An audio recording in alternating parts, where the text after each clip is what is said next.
रानी वो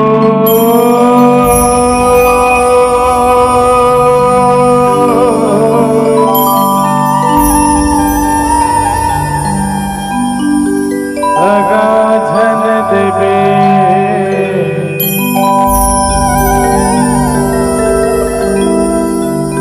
मर जा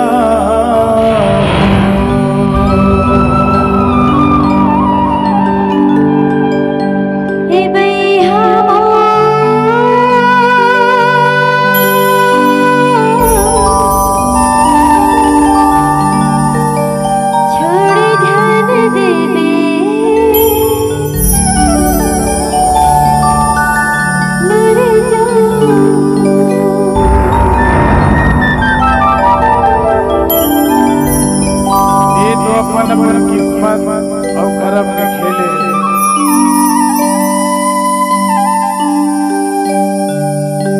रानी रे सगन देवे मर जा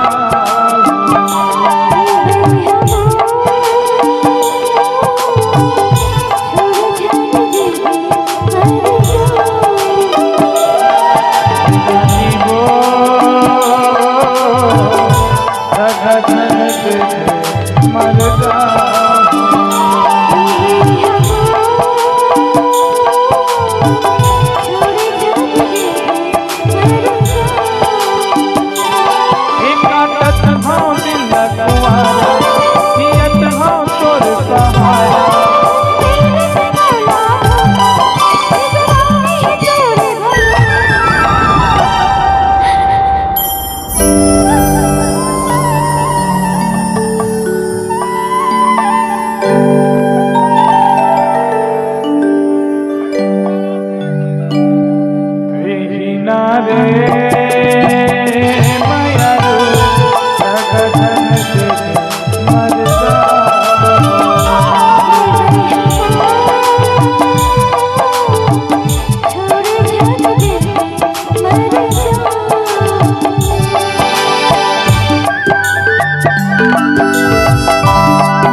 मत करके मोर बाबू मत करके मुर्बानु का हो गए हाँ तोर दीवाना बड़ पहले जुलूम जमाना हो गए हाँ तोर दीवाना बड़ पहले जुलूम जमाना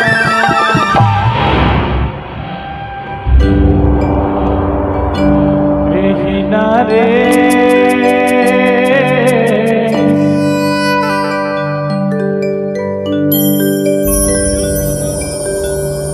सगा झन देवे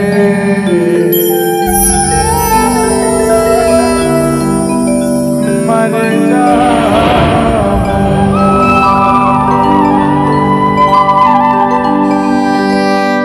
रानी वो सगा झन देवे मर जा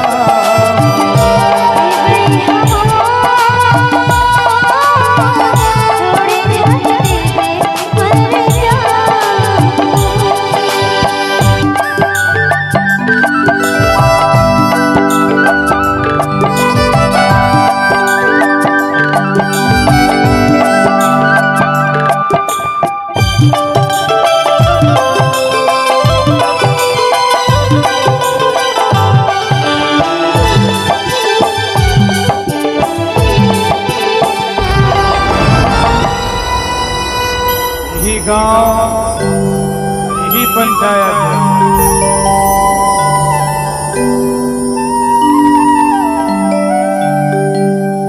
ये चतुर्मया के पारा गांव के जुबानी रे जन्म जन्म में माया की कहानी।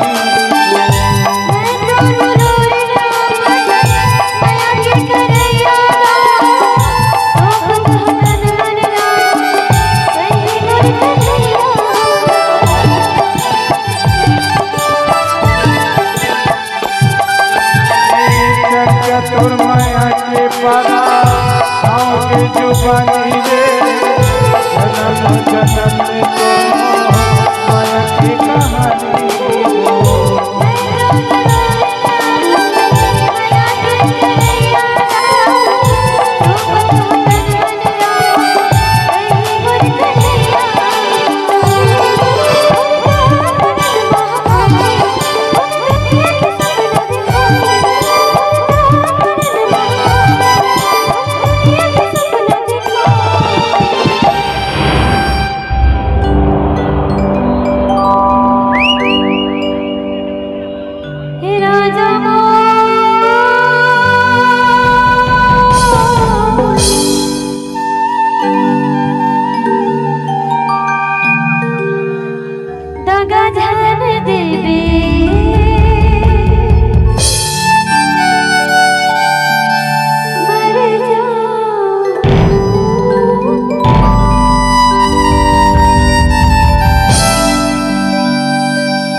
मर जा